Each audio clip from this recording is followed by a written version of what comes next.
wa sahbihi wa man tabi'ahu wa nasarahu wa walah wala haula wala quwwata illa billah amma ba'd. Subhanaka la ilma lana illa ma 'allamtana innaka antal alimul hakim. Rabbi shrah li sadri wa yassir li amri wa hlul 'uqdatam min lisani yafqahu qawli. Allahumma 'inna 'ala dzikrika wa syukrika wa husni ibadatik. Allahumma anfa'na bima 'allamtana wa 'allimna ma yanfa'una wa zidna 'ilman nafi'a. Allahumma inna nas'aluka hubbaka wa hubba nabiyyika wa hubba man yuhibbuka wa hubbal amali alladhi yuballighuna ila hubbika. Allahumma ij'al hubbaka habba ilaina min anfusina wa auladina wa amwalina wa minal ma'il baradi amin ya rabbal alamin. Kaum muslimin dan muslimat jamaah salat subuh, shaimin shaimat rahimakumullah.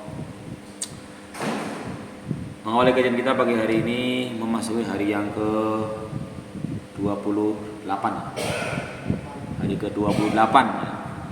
Marilah kita sanjungkan pujian puji syukur kepada Allah Subhanahu wa taala dan ucapan alhamdulillahirabbil alamin bahwa sampai hari ini, sampai detik ini kita masih diberikan berbagai rahmat, nikmat Allah Subhanahu wa taala.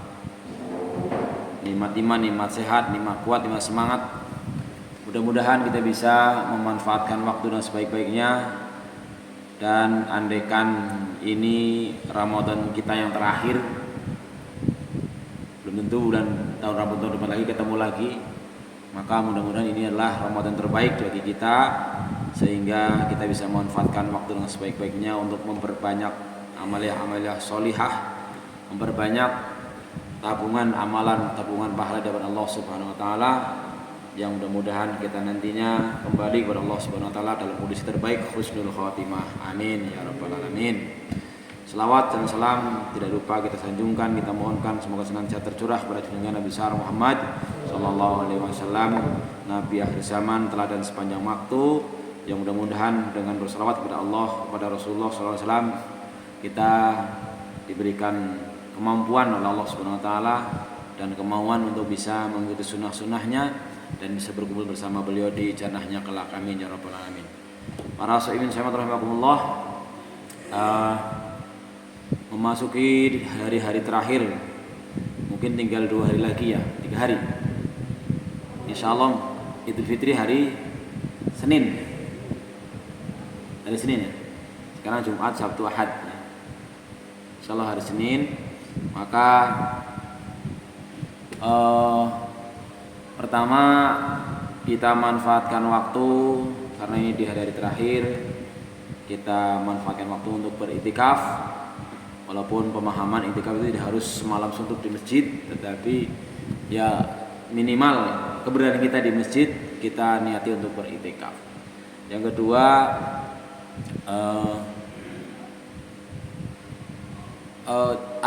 jangan kita mudah-mudahan tidak terlalu GR bahwa gede rumangsa amale wis akeh selama Ramadan, sehingga selesai Ramadan seakan-akan perasaannya merdeka, serampung urusan.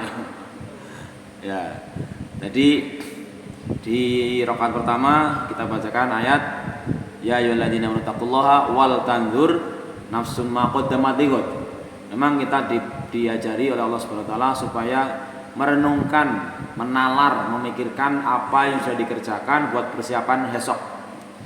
Hari esok tentu paling dekat ya besok hari, lebih lama lagi minggu besok, lebih lama lagi bulan besok, tahun besok, sampai amal atau istilahnya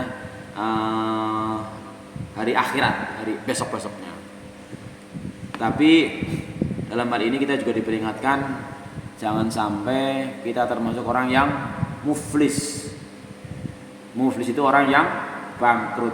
Pada suatu hari Rasulullah bertanya kepada sahabat, "Atadruna manil muflis?"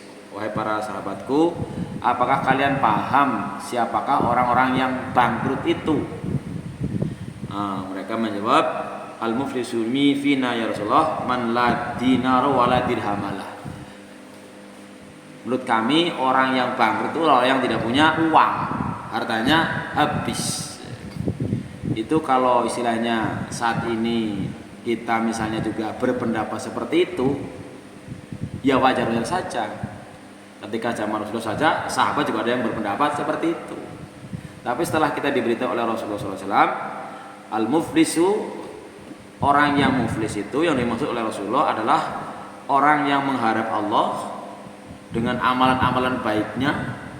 Ya, misalnya kita meninggal dunia wis apa-apa atau katakanlah karena kita tidak tahu akan mati kapan, sehingga kita merasa GR amale wis akeh, bulan Ramadan ya tadarus, ya tadabbur, ya sedekah, ya berbaik-baik sama tetangga dan sebagainya. Tapi ternyata ada amalan-amalan lain yang menyebabkan pahalanya bahkan minus. Itulah orang yang muflis. Orang yang meninggal dunia menghadap Allah Subhanahu wa taala membawa berbagai amalan ketaatan, tapi di sisi lain adalah membawa banyak dosa, khususnya dosa dengan manusia. Nah, ini kan perlu kita waspadai, jangan sampai kita itu termasuk orang yang demikian. Karena apa? Kalau dosa kepada Allah, kesalahan sama Allah, syarat tobatnya gampang. Asal kita menyesal, memperbaiki amalan, cukup. Tetapi kalau dosa sama manusia, itu harus mendapatkan maaf, ampunan dari manusia yang kita salah itu. Itulah kategori orang muflis. Maka mudah-mudahan kita tidak termasuk orang yang muflis, orang yang GR bahwa amalannya sudah banyak di bulan Ramadan khususnya. Tapi sebagaimana kita bahas kemarin, maka kita tekadkan bahwa kalau kita bisa andaikan ini Ramadanku yang terakhir, tentunya kita akan bersungguh-sungguh untuk memperbaiki yang sudah kita kerjakan. Jadi berpikirnya jauh ke depan, bagaimana hari esok. Kemudian tadi di rakaat kedua kita bacakan surat apa saya lupa namanya, tapi di situ juga masalah ketakwaan agar wa qul qala sayyusli amalan wa yadukum ya ayyuhalladzina amanu taqullaha wa qul qawlan sadida yuslih lakum a'malakum wa yaghfir lakum dzunubakum wa may yuti'illaha wa rasulahu faqad faza fawzan 'azima. Intinya ya kita berusahalah agar dari sekarang sebagaimana disampaikan kemarin, kita tekadkan jangan sampai selesai Ramadan selesailah amal-amal yang kita laksanakan selama bulan Ramadan, tapi kita tekadkan untuk melanjutkannya. Jangan sampai Ramadannya selesai kemudian pikiran-pikirannya bahwa selesailah sudah tugas-tugas selama bulan Ramadan. Ya betul, memang di bulan Ramadan segala amaliyah itu ditingkatkan pahalanya Allah Subhanahu wa taala, tapi jangan sampai kita termasuk orang yang kategori bangkrut itu yang ternyata menghadap Allah membawa pahala baik, tapi juga membawa dosa dengan manusia yang kemudian berakibat bahwa dosanya kepada manusia ditukar dengan kebaikan kita sampai habis, belum selesai. Karena misalnya kita biasa kadang-kadang mencaci orang lain, mungkin juga menyakiti orang lain, mengambil haknya orang lain, itu kemudian dosanya orang lain itu digamplokkan kepada kita, ya, karena pahala kita sudah habis, tidak cukup untuk diberikan kepada orang yang kita salahi, orang yang kita sakiti. Maka perlu kita untuk berintrospeksi diri, wal tanzur nafsun ma qaddamat lighad. Tiap orang hendaklah merenungkan apa yang sudah diperbuatnya buat hari esok, dan jangan sampai kita termasuk orang yang GR gede rumangsa lamun pahalane wis pirang-pirang. Mungkin itu bahasan yang kita bahas pada pagi hari ini. Kita masih ada tersisa bulan Ramadan kurang lebih 3 hari, hari Jumat, Sabtu dan Ahad. Mudah-mudahan dalam mengakhiri bulan Ramadan kita bisa mentekadkan untuk melanjutkannya amaliyah di bulan Ramadan, di bulan-bulan sesudahnya. Maka sering disampaikan oleh para khotib, oleh para ustadz, barang siapa di khutbah Idul Fitri biasanya, barang siapa menyembah Ramadannya sudah selesai. Maka jangan sampai kita masuk kategori orang-orang yang hanya baik di bulan Ramadan. Justru latihan selama 1 bulan ini diharapkan maka di luar bulan Ramadan juga kita laksanakan dengan ringan hati, Jangan sampai kita beralasan kalau di bulan Ramadan semangat karena banyak temannya. Kemarin sudah disinggung ya bahwa kita juga akan mati sendirian, dikubur juga sendirian. Maka jangan sampai berdalih karena kalau banyak temannya jadi semangat, kalau sendirian tidak semangat, terkait dengan pelaksanaan amaliah-amaliah baik di bulan Ramadan. Selanjutnya tentu persiapan yang segera harus diselesaikan dalam mengakhiri bulan Ramadan adalah membayar zakat fitrah. Nah, pemahaman zakat fitrah ini jangan sampai kita memilih yang kualitasnya lebih rendah daripada yang kita makan. Kadang-kadang ada orang berpikir tuh kayak beras jatah gue zakat, itu keliru.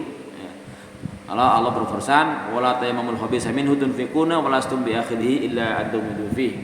Janganlah kamu memilih untuk yang diberikan infaknya atau zakatnya sesuatu yang dengan sendiri sudah tidak mau mengambilnya kecuali dengan memicingkan mata. Artinya wis ora seneng lah. Maka kalau ada pertanyaan bagaimana kalau sedekahnya katakanlah bukan zakat, kalau zakat otomatis zakat fitrah itu adalah zakat individu pribadi yang sampai dibahasakan kalau ada bayi yang lahir sebelum sholat id itu sudah wajib dizakati, zakat individu.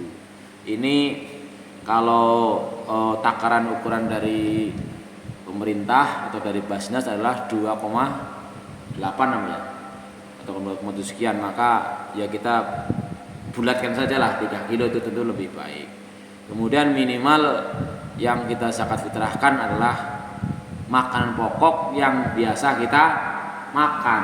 Kalau biasa liwetnya beras mapa atau beras IR ya monggo sesuai dengan itu, minimal sama, jangan sampai lebih jelek, jangan sampai lebih rendah kualitasnya. Mudah-mudahan itu menjadi pembuka untuk diterimanya amal, karena ada sebuah riwayat mengatakan bahwa puasanya orang Ramadan itu masih tertahan sebelum sampai kepada Allah Subhanahu wa taala, sebelum ditunaikan zakat fitrahnya. Az-zakatul fitri tuhratan lis-shaim wa tu'matan limasakinihim. Zakat fitrah itu menjadi pembersih orang yang berpuasa dan menjadi bahan makanan bagi orang-orang yang miskin. Maka kalau saya teringat zaman dulu biasanya ada orang-orang yang zakat fitrah pemahamannya dia musaki ya amil, sekaligus jadi amil, dia bagi ke dukun bayinya, pada kiainya. Itu sebenarnya itu kalau dari fungsi yang disebutkan tadi adalah sebagai rotan lisoim waktu matan lima sakini menjadi pensuci puasa dan juga bagi orang yang berpuasa, dan menjadi bahan makan bagi orang yang miskin-miskinnya. Maka di situ tidak ada kelompok istilahnya sebutannya dukun bayi atau kiai. Jadi tidak diatasnamakan itu, tetapi diatasnamakan kalau memang kiainya katakanlah orang miskin, ya berarti dia berhak mendapatkan bagian dari zakat fitrah. Dan mudah-mudahan sudah kita persiapkan, maka jangan sampai kita membayar zakatnya lebih rendah dari yang kita makan atau jumlahnya kurang dari yang semestinya. Barangkali itu yang bisa saya sampaikan untuk pagi hari ini menjelang detik-detik bulan Ramadan, dan terkhusus biasanya menjelang Ramadan, menjelang Idul Fitri kita disibukkan dengan berbagai persiapan sampai kadang-kadang barangkali lupa memprioritaskan mana yang seharusnya didahulukan. Tentu sebagaimana telah jelaskan kemarin terkait dengan prioritas, ya sebagaimana dilambangkan, diajarkan dalam ibadah inti kita yaitu sholat, maka kita wajib mendahulukan yang wajib-wajib. Misalnya juga terkait dengan masalah infak ataupun sedekah, maka diantara kalau itu berupa zakat itu ada 8 asnaf menunjukkan prioritas. Innamas shadaqatu lil fuqara'i wal masakin wal amilina 'alaiha wal amwati qulubuhum wa fil riqab wal gharimin wa fi sabilillah wa ibnu sabil. Itu menunjukkan prioritas. Jadi kalau di dalam suatu wilayah ada 8 asnaf itu ya bisa diberikan untuk zakat. Tapi kalau zakat fitrah khusus tu'matan tuhratan lisoim wa tu'matan limasakinihim. Zakat fitrah itu fungsinya untuk membersihkan puasanya orang yang berpuasa dari mungkin perbuatan-perbuatan yang dilarang, dan menjadi sumber bahan makanan bagi orang-orang miskinnya. Maka ini amil zakat fitrah juga tentu sudah biasa kalau di sini, sehingga sebaiknya muzaki menyerahkan ke amil yang misalnya mudah-mudahan amilnya juga akan amanah, meskipun juga ada pemahaman yang berkembang tentang disebut dengan zakat progresif. Zakat progresif itu maksudnya khususnya dengan zakat mal, agar kalau yang tahun ini penerima zakat jangan seterusnya jadi tukang penerima zakat, Pak. Diupayakan menjadi besoknya sudah bisa berzakat gitu. Jadi tidak terus mengharapkan pemberian zakat, tapi dia ada yang beristihad bahwa harta zakat itu bisa dijadikan modal kepada orang, katakanlah para penerima muzaki atau para penerima zakat, agar mustahik itu tadi bisa berkembang kemampuan ekonominya, sehingga kalau tahun ini dia berzakat, menerima zakat mal, katakanlah tahun depannya dia bisa berzakat dengan usahanya, dengan modal dari zakat. Itu juga ada pemikiran-pemikiran modern kaitannya dengan masalah pembagian zakat. Nah, kalau untuk kaitannya dengan infak sedekah, maka juga Allah mengajarkan yas'alunaka ma tunfiqun qul ma anfaqtum min falil walidaini wal aqrabin. Jadi urutan-urutannya kalau kaitannya dengan infak itu adalah kepada kedua orang tua, kemudian kepada kerabat yang dekat, kepada jauh, dan kepada saudara-saudara lagi yang lebih jauh lagi. Barangkali pemahaman kita dengan belajar maka akan lebih baik. Maka mudah-mudahan madrasah Ramadan ini tidak berakhir amaliyahnya dengan selesainya bulan Ramadan. Tapi kita perlu tekadkan agar kita bisa mengambil hikmah dari pelaksanaan ibadah bulan Ramadan. Antara lain adalah bahwa selama 1 bulan ini kita diajarkan, mudah-mudahan bisa mengambil pelajaran bahwa enaknya makan bukan karena makanannya yang enak, tetapi adalah karena perutnya lapar. Maka ketika kita bisa mengambil pelajaran dari sini, insya Allah kita akan menjadi orang yang bisa pandai bersyukur. Apapun yang ada bisa dinikmati, syaratnya gampangnya perutnya dibuat lapar lah gampangnya. Kemudian yang kedua, di ibadah sahur memberikan pelajaran bahwa meskipun masih kenyang, meskipun ngantuk, tapi karena kita perlu untuk persiapan 1 hari tidak makan tidak minum, maka kita juga mau bangun sebelum subuh. Maka tentunya dapat pelajaran yang diambil adalah bahwa meskipun tidak enak, meskipun sepertinya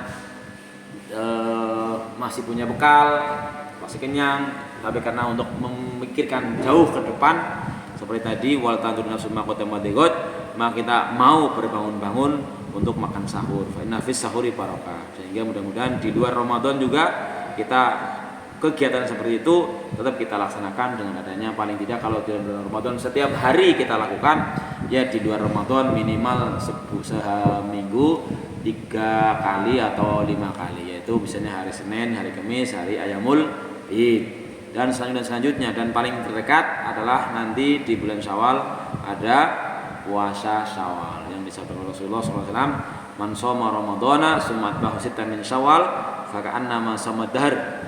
Siapa yang puasa di bulan Ramadan lalu disusuli, diikuti, ya maka dengan 6 hari bulan Syawal, maka dia seperti puasa 1 tahun, luar biasa besarnya. Maka jangan sampai kita sekarang belum meniatkan untuk melaksanakan puasa Syawal, yang dipahami oleh para ulama bahwa puasa Syawal tidak harus di hari kedua. Karena hari pertama bulan Syawal adalah hari tasyrik, hari yang haram untuk berpuasa, maka tidak harus pada hari kedua. Pemahaman sumaat bahu mengikuti itu bisa mengikuti dari jauh, mengikuti langsung urutan, bisa-bisa saja. Bahkan mungkin sebagian saudara kita lah nyong mendingan langsung bae lah hari kedua wis puasa. Karena kok wis kebaru tiap bendina mangan bae, mangana dadi abot. Karena wis kelalen kok biar di bulan Syawal apa di Ramadannya udah seperti itu, di bulan Syawal kelalen lah kok dadi abot. Ya monggo lah, itu karena sampai-sampai bagi orang-orang perempuan yang kebetulan punya hutang di bulan Ramadan itu bisa dapat rukhsah untuk membayarnya nanti, membayar puasa Ramadan ini di luar bulan Syawal, karena bulan Syawal hanya di bulan Syawal saja. Sehingga bisa saja seorang perempuan biasanya kalau haid selama kurang lebih seminggu, maka bisa puasa Syawal dulu baru nanti puasa pengganti Ramadannya di luar bulan Syawal. Tetapi tentu yang lebih baik ya, karena ada ajaran yang mengatakan matlul ghoniyyi dzulmun, nunda-nundane wong sing wis mampu, wong wis cukup, kowe kategori dolim. Sudah punya utang, sudah bisa untuk bayar utang, malah mendahulukan invest, mendahulukan sedekah dengan harapan engkau oleh lebih akeh gue bayar utang. Maka yang benar secara ajaran Islam adalah bayar dulu hutangnya, karena kategorinya menunda-nundanya orang yang sudah mampu itu kategorinya dolim. Maka termasuk dari sini bisa dipahami termasuk menunda-nunda nyaur puasa Ramadan sampai katakanlah mungkin beberapa bulan, itu juga kategorinya dolim. Meskipun ada boleh sah-sah saja. Yang namanya ada riwayat juga bahwa Aisyah itu ada riwayat pernah membayar utang puasa Ramadannya di bulan Sya'ban. Alasannya karena sibuk di situ melayani Rasulullah. Nah, tentu yang terbaik ya segeralah mana kalau ada kesempatan kita bayar hutangnya. Barangkali itu yang bisa saya sampaikan memasuki hari-hari terakhir di bulan Ramadan. Semoga kita tidak terforsir pikirannya untuk lebih berpikir tentang bagaimana lodong isinya apa dan bagaimana menyambut tamu besok di bulan Ramadan, tetapi lebih terpikir jangan-jangan puasa kita yang di awalnya semangat, banyak amaliah-amaliah yang kaitannya amal soleh, menjelang Ramadan malah terus jadi menjelang Idul Fitri. Jadi karena saya sibuknya persiapan Idul Fitri, kemudian malah justru amalnya berkurang, amal solehnya berkurang, terutama amal yang kaitannya dengan Allah, karena tentu dari sekian pihak yang berhak mendapatkan perhatian kita, Allah dan Rasulnya tetap harus nomor satu. Maka itu mudah-mudahan jangan sampai mengurangi yang tadinya mungkin sholat duha di bulan Ramadan karena menjelang Syawal kemudian sibuk mempersiapkan kue lebaran, duhane kelalen. Waktu awal-awal tengah Ramadan kita sempatkan bangun sebelum waktu subuh, sempatkan sholat malam, tapi karena mempersiapkan kue-kue Ramadan sampai malaman sampai jam 11.10 akhirnya menjelang lebaran malah ditinggalkan. Itu nanti khawatirnya tergabung kategori sebuah orang yang man kana yaumuhu aswa amin amsi fa huwa rasid. Dia orang yang harinya lebih buruk daripada sebelumnya termasuk orang yang rugi. Jangan sampai kita masuk kategori orang yang seperti itu. Harusnya termasuk man kana mukhairun min amsihi fa huwa rabih. Harusnya hari ini lebih baik daripada kemarin. Jadi kita belajar dari situ, maka ya mengakhiri Ramadan boleh saja tambah aktivitas yang lainnya dalam mempersiapkan Idul Fitri, tetapi aktivitas-aktivitas peribadatan yang sudah dimulai di awal dan pertengahan Ramadan jangan sampai berkurang. Khawatirnya kita masuk kategori orang yang merugi tadi itu. Jadi kita tekadkan semuanya bisa karena kita sadar kita punya kemauan, tetapi memang kadang-kadang di akhir Ramadan ini juga karena banyaknya pemikiran-pemikiran dan mikir ini kadang-kadang terlupa. Mungkin sholat duhanya, mungkin juga tadarusnya, mungkin juga tafakurnya, merenungkan ayat-ayat Allah dan sebagainya. Kita harapkan justru pada memasuki hari-hari bulan Ramadan, hari-hari terakhir bulan Ramadan, kita tambah semangat untuk meraih prestasi dalam hal beribadah kepada Allah Subhanahu wa taala sehingga masuk kategori amalnya yang diterima. Karena kemarin sudah dibahas hari kemarin bahwa salah satu ataupun tanda-tanda amaliyah kita diterima adalah kita dimudahkan oleh Allah, kita merasa ringan, merasa enteng untuk melakukan amalan-amalan yang sejenis. Kalau di bulan Ramadan kita ringan sholat lail, di bulan Ramadan kok dilanjutkan terasa tetap ringan, insya Allah itu tanda amal kita diterima. Kalau di bulan Ramadan kita senang bersedekah, di luar bulan Ramadan kita tetap senang bersedekah, insya Allah mudah-mudahan itu juga termasuk kategori amal yang diterima. Tetapi kalau di bulan Ramadan kita puasa semangat karena alasannya banyak temennya, kalau di bulan Ramadan itu kita malas berpuasa alasannya jarang temennya, jangan-jangan kita khawatir kalau sampai-sampai termasuk kategori orang yang merugi. Kalau dari hadis di awal tadi yang saya ceritakan adalah orang yang kategori orang yang apa tadi, muflis, orang yang bangkrut, itu kan orang yang sudah merasa amale wis cukup. Nah, yang wis cukup nang Ramadan wis puasa sebulan iki, yang wis akeh tadarus iki, yang wis akeh guli sedekah iki, sehingga di luar Ramadan balik lagi. Itu nanti jangan-jangan kita termasuk seperti puasa, gampangannya puasanya ular.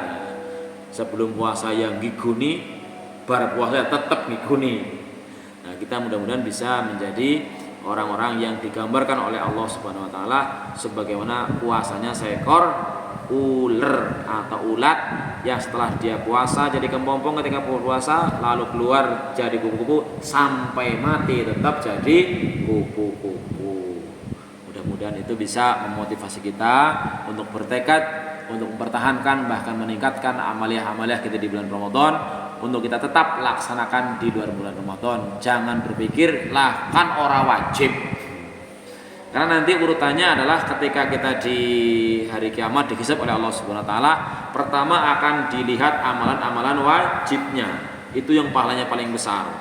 Tetapi kemudian ketika amalan wajib barangkali juga terkotori oleh hal-hal yang lain, seperti mungkin menghibah, ngerasani dan sebagainya, maka Allah perintahkan coba dilihat amalan sunnahnya. Maka sekali lagi tanda-tanda kita cinta kepada Allah dan Rasulnya adalah mengikuti perintah Rasulullah, perintah Rasulullah adalah ma'atakumur rasulu fakhuduhu wa manahakum anhu fantahu.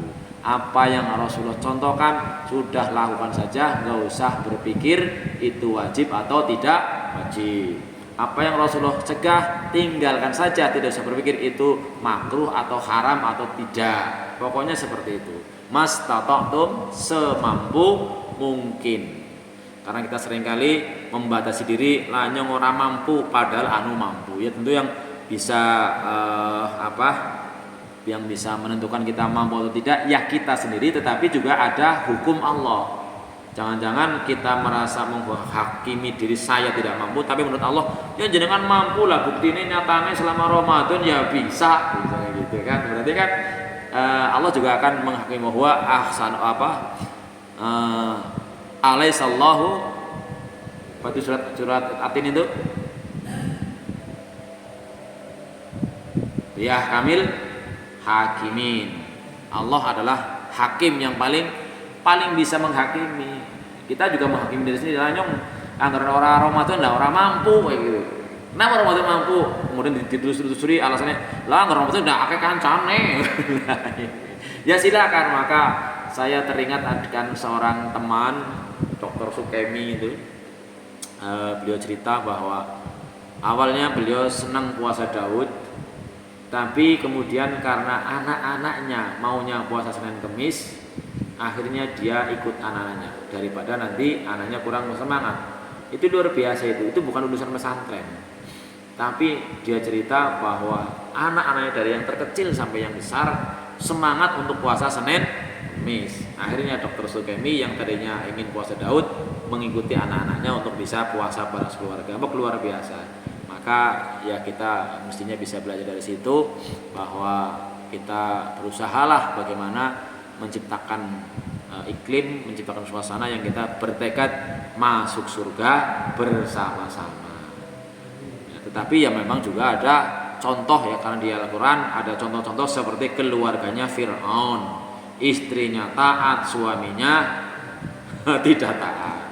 Ada seperti keluarga Nabi Nuh, bapaknya taat, istrinya sama anaknya tidak taat. Maka tentu contoh keluarga yang terbaik adalah keluarga Nabi Ibrahim. Ya, dari antara Ismail, Ibrahim dan Sarah atau Hajar ya. Walaupun kita kalau bapak ibu orang kan nggak taat gitu. Ya tapi kita inginnya mudah-mudahan kalau dalam satu keluarga ya seperti Nabi Ibrahim, Nabi Ismail yang memang antara anak, istri dan suami semuanya milik kategori orang-orang yang taat. Nah, itu yang kita inginkan, bukan kita ingin sendiri, tapi ya kita sifat tugasnya adalah berusaha berdakwah mengajak. Berusaha untuk mengajak sebaik-baiknya karena prinsipnya dunia sementara, akhirat selamanya. Jadi jangan sampai kita rugi dunia dan akhirat. Mungkin itu yang bisa saya sampaikan. Kurang lebihnya mohon maaf. Sekiranya ada yang perlu didiskusikan, dipersilahkan. Ada? Kalau tidak ada, monggo. Waalaikumsalam warahmatullahi wabarakatuh.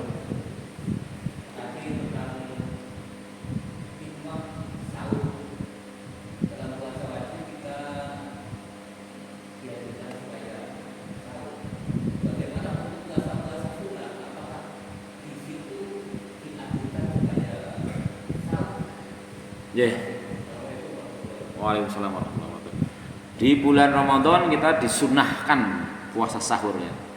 Apakah puasa di luar Ramadan juga disunahkan sahur?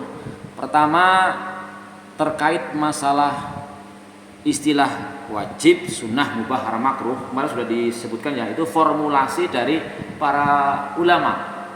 Para ulama yang kemudian memberikan kaidah, oh kalau begini-begini berarti itu wajib, begini-begini berarti sunnah, begini-begini berarti haram, begini dan sebagainya ya.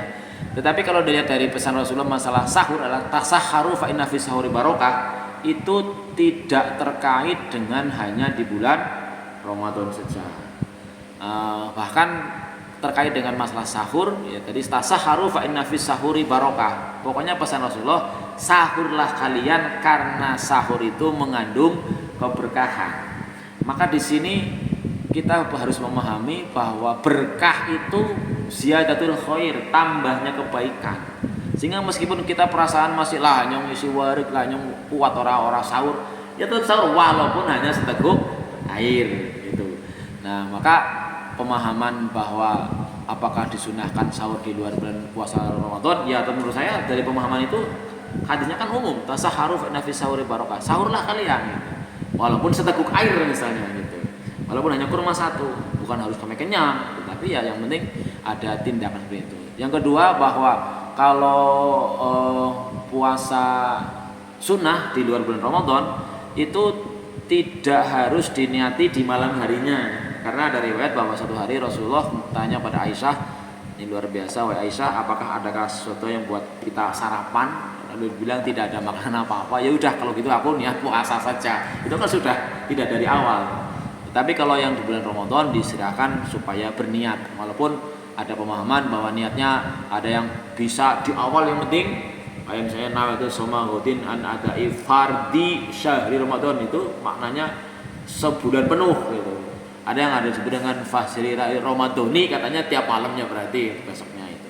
Jadi menurut pemahaman saya untuk syariat sahur ini tetap kalau dilihat dari teks umumnya tadi tasahharu fa inna fi sahuri barokah, ya sahurlah tetap. Apalagi terkait bahwa sahur itu kan makan yang dilaksanakan sebelum waktu subuh. Nah, maka akan terkait dengan ayat yang mengatakan wa fil ashari hum yastaghfirun. Kita juga makanya di dalam Ramadan diupayakan semaksimal mungkin sholat lail tetap dilaksanakan meskipun cuma 2 rakaat. Jadi bangun sahurnya tidak hanya untuk makan sahur saja. Ya pastilah kita mampu kalau mau. Meskipun tidur mungkin udah jam 10, jam 11 malam gitu. Karena biasanya ada kategori juga bisa karena biasa. Insya Allah itu bisa, maka mudah-mudahan juga bisa kita pertahankan. Ya walaupun di luar bulan Ramadan, puasa sunnah tetap disunahkan sahur. Kenapa? Intinya justru adalah fa inna fi sahuri barokah. Barokah ini yang kadang-kadang kita tidak paham, bahwa berkah itu seakan-akan itu berarti kalau banyak gitu, yang banyak secara material, yang lahiriah banyak berarti hidupnya berkah. Tidak, berkah itu adalah ziyadatul khair, tambah kebaikan. Kebaikan tidak sepenuhnya bisa digambarkan dengan materi kan. Oh, uripnya berkah kayak duitnya pirang-pirang. Ya enggak mesti. Barokah itu sifatnya adalah immaterial. Bisa saja hartanya banyak dan berkah, bisa juga tanpa harta yang banyak tapi tetap berkah. Itu ketika dia tambah baiknya, tambah baik. Barangkali itu wallahu a'lam. Sudah cukup? Nggih.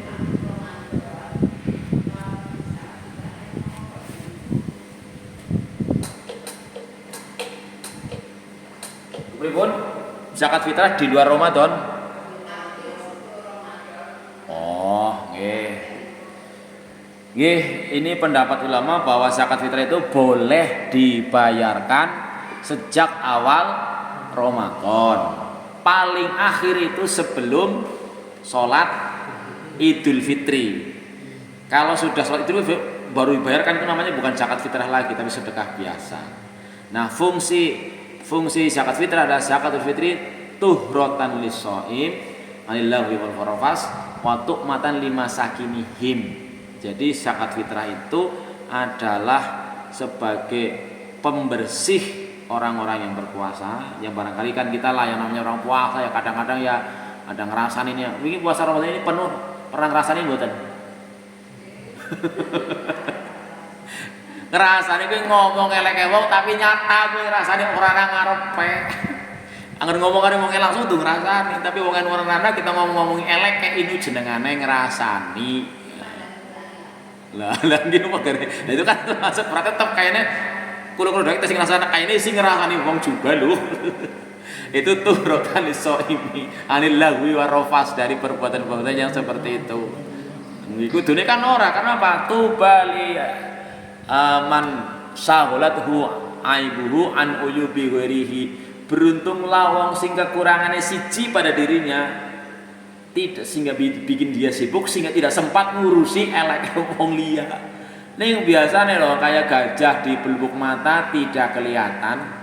Kok kurangnya gede nang ngene dhewek ora keton ketutupan. Tapi semut di seberang lautan jelas kelihatan. Semut adono ngono dikeperuh. Itu wong biasanya begitu. Mestinya ketika kita akan membicarakan kejelekan orang lain, sadar kita juga pasti banyak keburukan. Nah itu fungsinya diantara itu. Nah tu'matan limasakinihim, sebagai bahan makanan untuk keluarga miskinnya. Maka jangan sampai kita melaksanakannya tidak sesuai dengan syariat. Jadi boleh di awal Ramadan, tapi paling akhir adalah sebelum Idul Fitri. Terus bagaimana pembagiannya? Ya itu kan maksudnya hikmahnya jangan sampai memasuki hari Idul Fitri di mana orang-orang berbahagia ada orang yang tidak punya bahan makanan. Tapi kalau sekarang kan makan lebih dibuang-buang, sehingga ada orang yang berpendapat. Lalu bagaimana kalau misalnya zakat fitrah ini diberikannya bukan oleh ya. Kalau oleh muzakinya tadi sebelum sholat Idul Fitri paling akhir. Tapi kepada mustahiknya katakanlah bisa saja setelah selesai sholat Id. Karena zaman sekarang soranana lah wong sing ngerti orang duwe pangan ya kata ya kebangetan tanggane dan sebagainya lah. Ya itu. Jadi itu pemahamannya tentang zakat fitrah, boleh saja di akhir Ramadan atau di awal Ramadan. Yang penting kita sudah keluarkan. Adapun panitia menyampaikan kepada mustahik, ya afdolnya sebelum sholat Idul Fitri, dengan maksud jangan sampai orang berbahagia merayakan Idul Adha, Idul Fitri, ada keluarga yang tidak punya bahan makanan. Dan zakat fitrah itu juga afdolnya adalah anquti baladihi, makanan pokoknya. Meskipun juga bisa dikatakan uang dengan senilai itu, tapi kemarin di sekolah juga di anak-anak diajarkan kalau kamu bawa uang tuh beli dulu beras ke koperasi, dibayarkan berasnya. Itu saja barangkali. Ada lagi?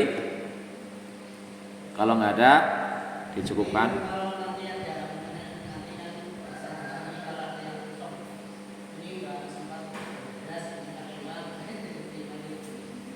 Ya, itu khilafiyah lah pendapat ya. Iya itu ya bisa-bisa saja, tapi itu haknya orang miskin ya. Orang miskin artinya kalaupun ada pemahaman wal amilina 'alaiha bahwa amil itu berhak menerima ya. Itu aja. Zakat fitrah ya zakat juga, tapi ya lebih diutamakan menurut saya lebih afdol untuk para kategori miskin. Apapun jenisnya. Kalau dukun bayi dukun miskin ya berhak. Ya ini kiai miskin ya berhak gitu. Apa sih definisi miskin? Definisi miskin itu adalah orang yang penghasilannya tidak mencukupi kebutuhan pokoknya. Sandang pangan papanya tidak cukup. Ngarano miskin kabeh ora cukup ya kok duwe mobil, duwe pesawat isi ora cukup bae, begitu kurang wae gitu. Kategorinya itu. Kalau fakir adalah yang tidak punya penghasilan sama sekali. Nah, tapi kalau miskin adalah dia punya penghasilan tetapi tidak mencukupi kebutuhan pokoknya untuk setiap hari-harinya gitu. Kategori seperti itu. Sehingga itu menurut saya lebih tepat kepada orang yang membutuhkan seperti itu dengan kategori tadi itu. Ya, jadi boleh-boleh saja yang lebih, tapi lebih afdolnya nanti lau mau baca pada beras pirang-pirang ya boleh-boleh saja menurut saya, tapi lebih afdolnya sesuai dengan syariat Rasulullah disampaikan bahwa itu kuti baladihi, dari makan pokok daerahnya situ gitu. Mungkin begitu yang bisa saya sampaikan, kurang lebihnya mohon maaf. Hadanallahu wa iyyakum ajmain. Alhamdulillahirabbil alamin. Kita akhiri dengan doa penutup majelis. Subhanakallahumma wa bihamdika asyhadu an la ilaha illa anta astaghfiruka wa atubu ilaik. Assalamualaikum warahmatullahi wabarakatuh.